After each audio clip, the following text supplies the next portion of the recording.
Well, hi, everybody, and welcome back to Gotham Baseball Live. I'm Mark Healey. My co-host is with me each and every week, Peter Schwartz. How are you, Peter? I'm doing great, Mark. Happy fourth weekend to you and your family. It's a great weekend. We celebrate America's 250th birthday. I know there's a whole bunch of things going on around town on Saturday. They're dropping the ball, I guess, a bunch of times there in Times Square for each time zone. But also, when I think of the 4th of July for the Mets and the Yankees, there's obviously some strong connections to both Sure. teams when you think about the 4th of July.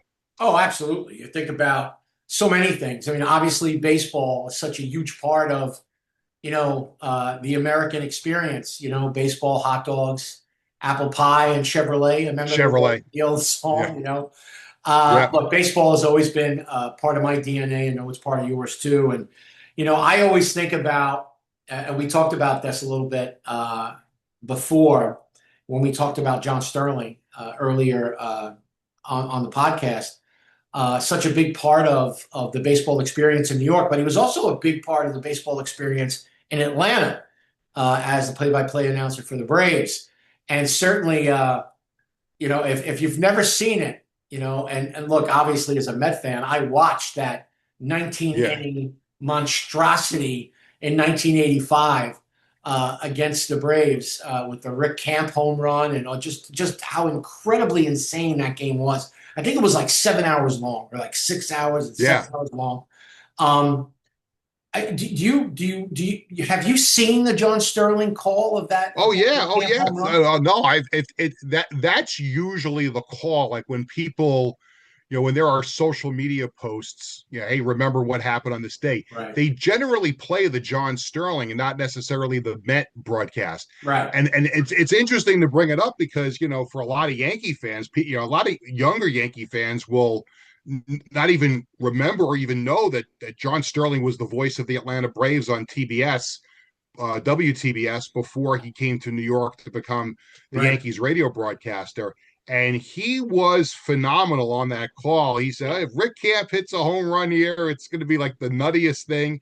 And he called it like the nuttiest, craziest baseball game you ever want to see. The And I nuttiest remember baseball, I, the nuttiest, the nuttiest ball game in baseball history is what he called it. and it really was when you think about the ebbs and flows of that game. And it's just, neither team can put it away, especially the Mets. They give up the home run to Rick Camp, and it's just nuts. And the thing that I always remember about that night, I mean, obviously watching the game, but also these poor people that lived in the community near Atlanta Fulton County Stadium because it was fireworks night. Right. And this game is over. Mark, what was it over? Like 3, 4 o'clock in the morning, It and was they like still four. It shut was off like the it was like fireworks out. yeah. It was like 4 o'clock in the morning. It was really bad. I remember. I remember it very vividly because it was 85. The Mets had got Gary Carter, who had 5 hits that night, by the way. It was 1985. I was pumped. I was the most excited I had been as a Met fan in my life at that point. So it's Mm-hmm. 1985. My dad went to bed, forget about it. My dad, worked sanitation. So he had went to bed a long time. I was the only one awake watching the game. And it was just when Rick Camp hits that home run. Now, obviously, I'm watching Ralph Kiner and Steve Zabriskie on the Channel 9 call, WWOR back in the day. And, I still, to this day, I'll never forget Danny Heap when the ball goes on the fence. Danny Heap just goes like this, like, oh my God, like, could not believe what he just saw. And it's just like ironic that it was Danny Heap, 3-run single in the 19th inning where they finally put the Braves away, but they wouldn't have Yeah. won that game. Uh, Davey Johnson actually had Ron Darling come out of the bullpen because they ran out of Mm-hmm. pitchers at that point. Danny Heap Yeah. actually told Davey, if you want me to pitch, I'll pitch. He's like, no, I want to win this game. Enough already. He told Darling to get up and Ronnie closed it out. But dude, what a insane. I mean, thank God they won that game because if I had Yeah. stayed up all those hours and they had lost that game, that would have been Yeah. rough. It would have been crazy. And the other thing too, going back to John Sterling for a second, again, the ties of the 4th of July to both teams. John Right. Sterling was born on the 4th of July, and so was George Steinbrenner. Yep. So not only that the Mets Rick Camp game, but strong ties to the Yankees Sure. on the 4th of July. And you brought this up off the air because I briefly forgot about it, but Dave Righetti's no hitter was on the 4th of July. So that when you Yes. talk about Yankee Doodle Dandy, 4th of July and the Yankees go hand in hand. Oh, no question. And I watched that game. I remember watching. I mean, look, there's not a July 4th that goes by that I'm not watching baseball. I mean, that just goes without saying. Whether the Mets are terrible like they are now, whether if there's a game on, I'm watching it. If it's not the Well, Mets, it's wasn't the wasn't Yankees. there recently wasn't there recently in the last few years a 4th of July where neither the Mets or Yankees Yeah, played? I don't know Wasn't that like exactly a the year, couple but of there was. Yes, absolutely, yeah, which is absolutely. just Absurd. absurd that Major League Baseball could do that. Yeah. Here's my story about the day for getting no hitter. That day for me and my family, I was living in East Meadow at the time, and we were members of the town pool. So we spent the beginning part of that day at the East Meadow Town Pool on Prospect Avenue in East Meadow. And I really wanted to follow the Yankee game. So I brought my radio with me and I'm sitting there on the chair by the pool and I'm listening to the game. And I said, the game's in the 5th inning now. And I want to watch this. And there's no TV there. Like it's not like I can go into like the restaurant. There's a snack bar, but there's no TV. Right. I begged my father to drive me home and then go back. And he finally agreed to drive me home. And I got home in like the 6th or 7th inning and got to watch the game, the end of the game at home. And you know who called that game on Sports Channel for the Yankees? Who? Mel Allen. Oh, wow, really? I don't remember that. Yeah, because Mel Allen had come back to the Yankees to do some select games on Sports Oh, Channel. wow. And Mel Allen, if you go back and watch the highlights of that, and I'm going to. Going He to. strikes out Wade Boggs to end the game, and Mel Allen is calling that game on Sports Channel for the Yankees. Wow, I definitely have to go back and look at that. What year was that? So that was 83, 81? I No, it was think. 83. I think it was 83. I'm not I'd sure. have to look it up. Off the top of my head, I don't know, but I I remember think it watching was that game. 83. I'm I pretty sure always, it was 83. my father could not, like, my father hates the Yankees, right? So he hates them. Like, very rarely does he ever like a Yankee. He liked Munson. He loved Billy Martin. Yeah. He liked Ron Guidry. He was a big fan of Guidry. Mattingly. There's certain Yankees that he always said Mickey Mantle was overrated. Like that's like that just hates the Yankees. But he really did not like Dave Righetti. And it was all Really? because of the Righetti spaghetti commercial. Remember Oh, that? Was and Ronzoni? He's like, oh, Righetti spaghetti. yeah. My father's like, oh, I hate this guy, right? So I And almost, I hated when the Yankees moved him to the bullpen. oh, that was terrible. Because and I know that he agreed to do it. I think he Right. may have even volunteered to do it. But It made no sense. I was so upset. Look, he became a really good closer. There's no Yes. question about it. But I think then that mid '80s Yankee team as they kind of progressed to where they were contending in '85 they finished second to the Blue Jays. But that was a pretty good Yankee team there in the mid '80s. They just couldn't win the division. But I think a missing piece of that would have been Righetti in the bullpen because the Yankees had a great lineup those years, with it was Mattingly and it was Winfield and all that stuff. But they didn't have enough starting pitching to win a division No, they in never those did mid that '80s. there was such a waste of really prodigious offense. Yeah. And taking Righetti out of the rotation, one of the dumber things. And again, I don't know, I don't remember the genesis of it. In fact, now I'm going to write an article about it because now I want to get into, the genesis of it and how the pieces fit together. But to me, when I watched Righetti, like, coming up, like, look, at any time, like, I'm Italian Irish, right? I'm a Brooklyn guy. That's where I grew up. And anytime you get a guy like a Righetti, you root for that guy, right? Whether I mean, Right. not to say that P. Falcone was on the same level. Obviously, Righetti was a much better pitcher. But, like, P. Falcone's from my neighborhood. He's a tiny guy from my neighborhood. How could I not support the guy? So, Yeah. compounded with the fact that my dad didn't like Righetti, and that he was, like, of course I rooted for him. So I watched that game, and I really enjoyed. Plus, he was a lefty. I've always been a Yeah. sucker for those lefty pitchers, and he was a power pitcher. He was a young guy, and always, like, I remember reading about it in the Daily News. Back in the day when they made the decision to put him in the bullpen. I guess that was right after Goose left, right? That was after Goose left.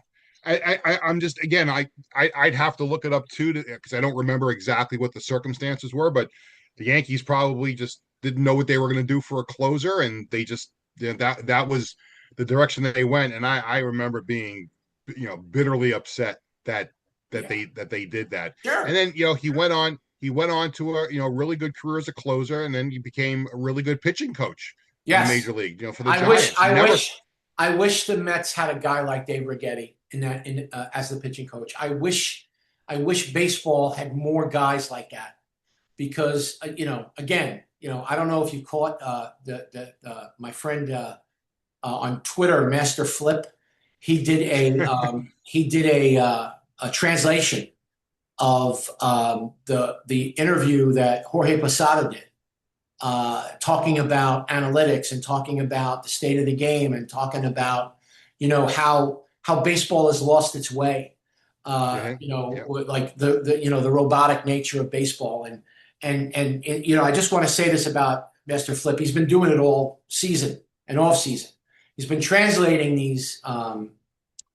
He's been translating all these interviews that a lot of the Latin ball players are doing on these different Latin broadcasts, and people are just using the translations and not giving him proper accreditation. So, I just want to shout him out there because he's doing a fantastic yeah. job. But, Posada would be great in the dugout somewhere. I think so too. I was always, after he was done playing, the Yankees would have him in spring training as an instructor. And the Mets do the same thing with a bunch of Sure, their former players. They would always bring guys back, and the Yankees have sure. done that for years. But I'm shocked that Posada never got into the dugout as a coach. And I still hold out hope. I do think this is possible. I think there's going to be a day very soon where Andy Pettitte is the Yankees pitching coach. That would be great. That would be great. I mean, Yeah. look, having interviewed Andy Pettitte, having interviewed Jorge Posada, having interviewed a lot of those Yankees and the Mets too. Uh, that's missing from today's game. I'm not saying get rid of analytics. I'm not saying that it's not an important tool. I'm not saying, obviously, because people will say to us, Peter, they'll be like, well, Right. everybody uses analytics. No, we Right. get it. We get it, but not everybody is successful at it. And sometimes, in certain places, in certain cultures, in the game of baseball, and I think New York is one of those places. Um, like, you got to have character. You got to have that mental approach. You got to have guys don't A sit in the gut. dugout. They don't sit in the clubhouse talking about baseball anymore. No, And you have to have a feel for the game. And the other thing about the 4th of July, and I think about this all the time about how, because George Steinbrenner was born on the 4th of July, and I would think about how pissed off he would be right now if he was alive watching what's happened to his baseball team. But sure, just in general statement, that the analytics, listen, I understand it's a tool, but it sure, can't be the end all be all. I And agree. I'll give you an example of where anybody who will ever say you go by the book, you go by the book, you go by the book is BS. I remember going to a Yankee Oriole game in Baltimore with a buddy of mine in 1996. We saw a doubleheader. It was the weekend the Yankees swept the 4-game series from the Orioles, July of '96, and they would go on to win, obviously, the division and the World Series. But there was one of the games of that doubleheader. Doc Gooden starts the game for the Yankees, and Mark, I'm telling you, he had nothing. He gets to the fifth or sixth inning, and he's got nothing left. Nothing. The Yankees are up by a run. The Orioles are creeping back into the game. I think the Orioles have the bases loaded and 2 outs. And Joe Torre comes out to the mound. And I said to my buddy, I'm like, he's going to pull Gooden here. I got 2 guys warming up in the bullpen. He's going to pull Gooden here because that's logic would tell you he's got nothing left. Like if he throws another pitch, he might give up a grand slam and the Yankees lose the game. Joe Torre goes out, and I've talked to Doc about this. I had Doc on my podcast, on my other podcast, once before, and I brought this up, and he remembered it.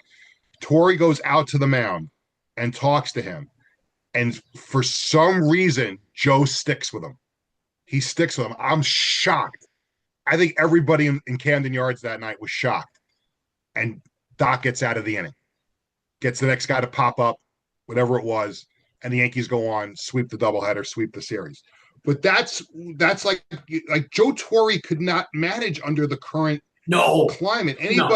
Anybody of his era could not function because there would be so much pressure coming from the front office, from the geeks in the analytics department, and and look, did Posada come off sounding a little bit bitter in that interview? Yeah, he did, but a lot of the things Mark he said was right.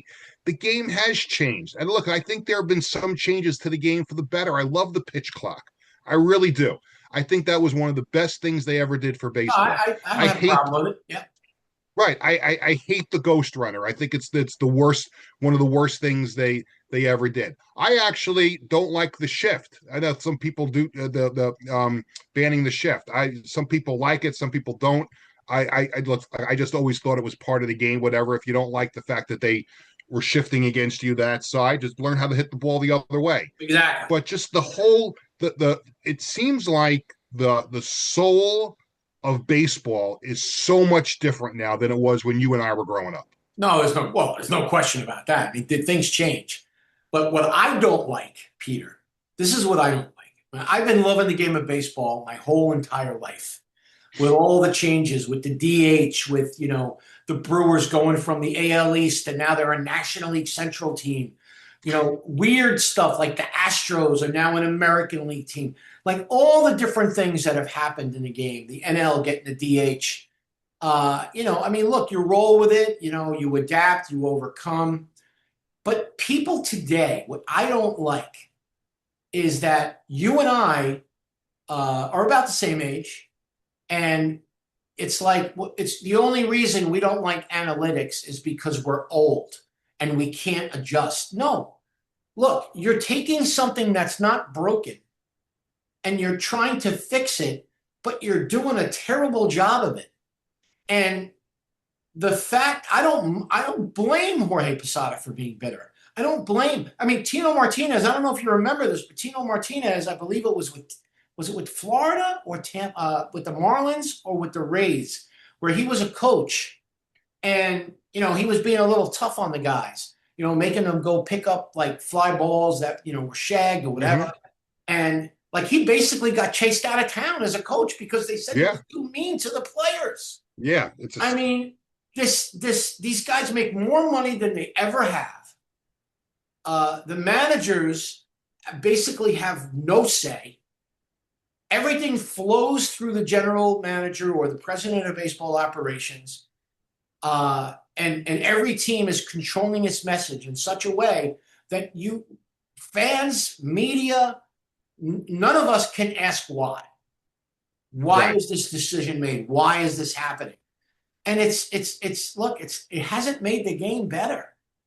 No, It just listen. hasn't. I agree with you 100%. It's different, and I guess if you just of our age, the younger fans don't seem to complain about it too much. But look, it's still baseball. The core values of it Sure. are still the same. It's 4 balls, it's 3 strikes, it's 3 outs, it's 9 innings. So I mean, there's there's still, a heartbeat of the sport, but it's so different. Um, and it's difficult because it's a different era. And we talk about our the current teams, and it's just weird. It really is. It's weird watching how Major League Baseball has developed. By the way, I wanted to bring this up before. What did you think of Steve Cohen's interview with the New York Post podcast the other day? I loved it. I look. Fred Wilpon would never been able to get through an interview like that. Okay, um, because he would be so defensive and so thin-skinned, and he would he would make so many excuses, and he would whatever. I had no problem with what Steve Yeah, Cohen had to say. Steve Cohen is not a guy who is going to tell his president of baseball operations what to do, and he made it very clear. He made it very clear. The message I took away from what Steve Cohen had to say was A, mm-hmm. David Stearns made this mess and now he's got to clean it up. He trusts David Stearns to do that. There are going to be changes made. Now, whether that means, he brings in that Steve Cohen strongly suggests that he brings in a general manager, Yeah, so that instead of having all the ships sail in the same direction, as I wrote in today's column, Gotham Baseball column in the Wave newspaper, you know, you got to have a front office that campfire stuff, right? That sits around. Like if Peter and I, decide, look, if Peter says to me, "Oh, let's do a segment on, the San Diego chicken," and I'm like, Peter, I do you really want to do the San Diego chicken? yeah, We'll campfire that. Like we'll talk about it. And then that's what has to happen. You have to have a devil's advocate. You have to have somebody that thinks perhaps a little differently, but can still collaborate. And I think that's what right. I think Steve Cohen is going to strongly suggest that. Yeah. And And here my takeaway on that was, and I agree with you. I think a lot of the things Steve Cohen said in that interview, completely accurate. However, if he's going to have the conviction is a huge word in sports. If he's going to have the conviction to stick with David Stearns, he's got to be able to live with it too, because right, there will be a point where he will come to the conclusion that maybe he made a mistake with this. And a good owner in sports will listen to the fans for certain things. You listen to your fans about tickets, prices, and parking, and concessions, and experience at the ballpark and things like that. The last thing an owner should listen to their fans about is the operations of the team, whether it's a baseball team, football team, hockey, basketball. Like the last thing you ever want to do is like, oh my God, the fans on Twitter are saying that I should do this and I should do that. No, that's not how it works. The only thing I would say about that here is you're starting to see a ton of empty seats at Citi Field. You're seeing Met fans are showing up with jerseys that say Fire Stearns on it. right. There's going to be a point here, and I don't think it's going to be this year. Maybe it's next year. Maybe it's the year after, where the pressure on Steve Cohen to make another change is going to be so immense that he may have no choice but to like feel the heat from the fan base and the media and things like that. I don't think that's going to happen. I agree with you. I don't think that's going to happen. I think, look, in a perfect world, David Stearns will hire a general manager. He will bring in a hotshot assistant from a successful team. Maybe it's Jeff Kingston from the Dodgers. Maybe it's somebody else, who knows. I know the Cardinals have a bunch of guys that you could look at. There's Eve Rosenbaum from Baltimore. Somebody else I looked at that could be somebody that they could bring in. Regardless, I do think David Stearns. And again, if you're a Met fan that wants him fired, I don't blame you. If you're a Met fan that thinks he's terrible, I don't blame you, because the results matter more than the process. I've always said that. I believe in that, and Right. I don't care. Again, it's not because I'm old. It's because I look. You can't make you can't make 15 different excuses for why this team hasn't worked out. And the same goes for your team, Peter. Yeah. Obviously, the injuries are killing them. it's But all it's been hard to watch. And it's not even Mark. It's one thing to deal with injuries, and I hate.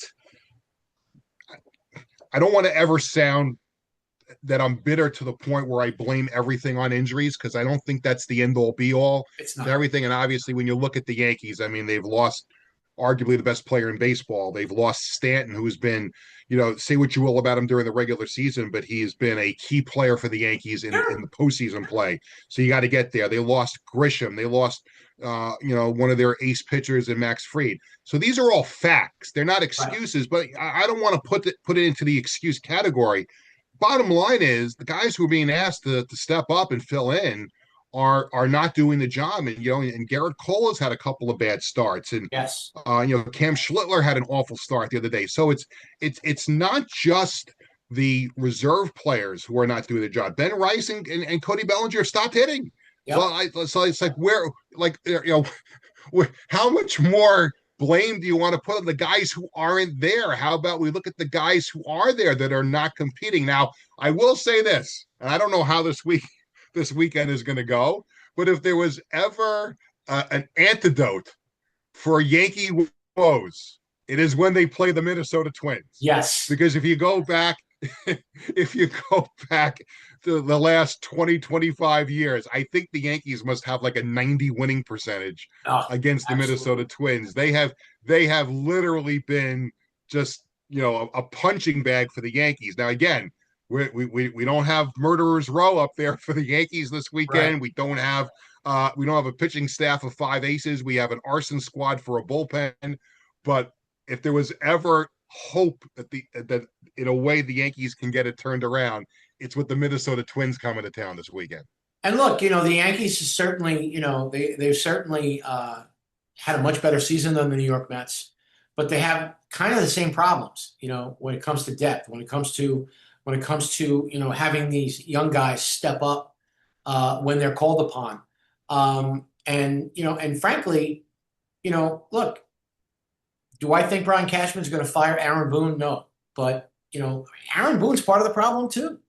Yeah, he He just is. is. Like you can't excuse, Carlos Mendoza got fired. Did he deserve to be fired? Was it his fault they were terrible? No. But he didn't do anything to improve their play. You could look at about 15, 20 different things Right. that Mendoza kind of just didn't do. Like, again, if I'm in the last year of my contract, Mm-hmm. okay? Now, anybody that knows me knows that I am not just, blown smoke. If I'm in the last year of my contract and my team is terrible and I know nothing I'm going to do is going to turn them around, I'm going to Right. start to manage the team the way I want to manage the team. And if the front office doesn't like it, fire me. That's it. That's it. And Again, and Aaron Boone's at some point, and I've always gone back and forth on Aaron Boone, because I've always been under the impression, and people have said to me this is not the case. I mean, even Susan Waldman, I think when she was on our show, or maybe it was on my other podcast, she said this idea that Aaron Boone isn't calling the shots is just wrong. I just can't buy that. I can't. I'm not right. calling Susan Waldman a liar. I'm not She calling said it Michael on Kay our a show, by the liar. way. She said it on our show. What's that? She It said it was on on our our show. show, but Yeah. Yeah. yeah. So I don't want to call people who defend Aaron Boone liars, but there's going to come a point where, do you think he's a puppet or not? He is the manager of the New York Yankees, and if the Yankees aren't competing on the field and winning baseball games and putting themselves in a position to compete for a championship, that at some point you have to have a new voice come in. The Yankees are in a much different situation than the Mets are. The Yankees Sure. have a team this year that people thought would be in a crappy American League, be able to get back to the World Series. But you can look at Aaron Boone's managerial record till the cows come home. He's won a lot of games. He got to a World Series. He's been to the playoffs a million times. But at the end of the day, what's the Yankees' mission statement? And again, not to say that the Yankees are the end all be all when it comes to Major League Baseball history, but the Yankees mantra has always been to get to the World Series. Right. And if you don't have, if you're not doing the job, then you got to bring in somebody who might be able to change the thinking in that clubhouse. And I think we've come to the point here where if the Yankees don't get this turned around, and I look, we're in the July now. Like you still have half the season to salvage, get in the playoffs, make a run at a World Series. If this doesn't get turned around by the All-Star break, or maybe by the end of this, you've still got time to make a change if you are the Yeah, New York Yankees and yeah, get another voice in that clubhouse. Because at some point, Max Fried's going to come back. At some point, Aaron Judge is going to come back. At some point, Trent Grisham's going to be back. You're going to be whole, hopefully, at some point.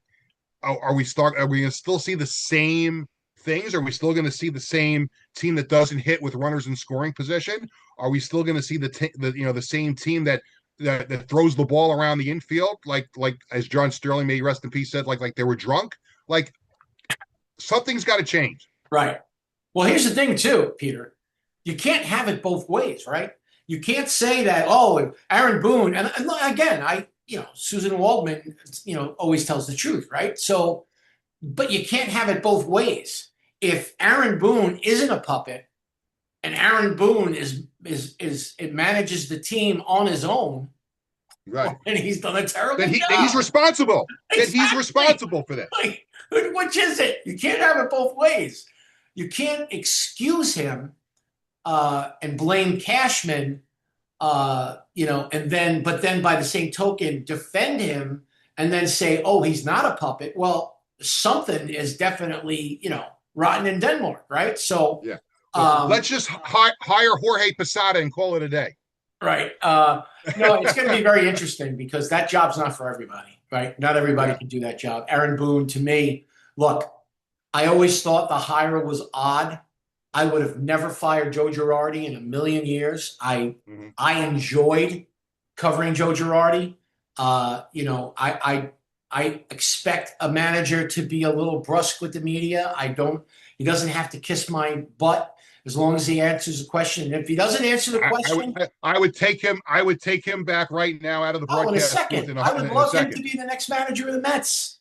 Are you kidding me? A guy who's that smart, who's been around, who's won a World Series, who as a player and as a manager. I don't care that he comes from the Yankees. He's Joe Girardi. He's a bright guy, smart guy, knows the game inside and out. But again, we're not getting those types. By the way, he has 3 as a player.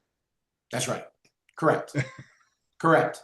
But and again, a catcher. The catchers always know so much more about the game, of course, than we do, right? So anyway, that's why there's a shrine. That's why there's a shrine to Thurman Munson over my shoulder. That's right. That's right.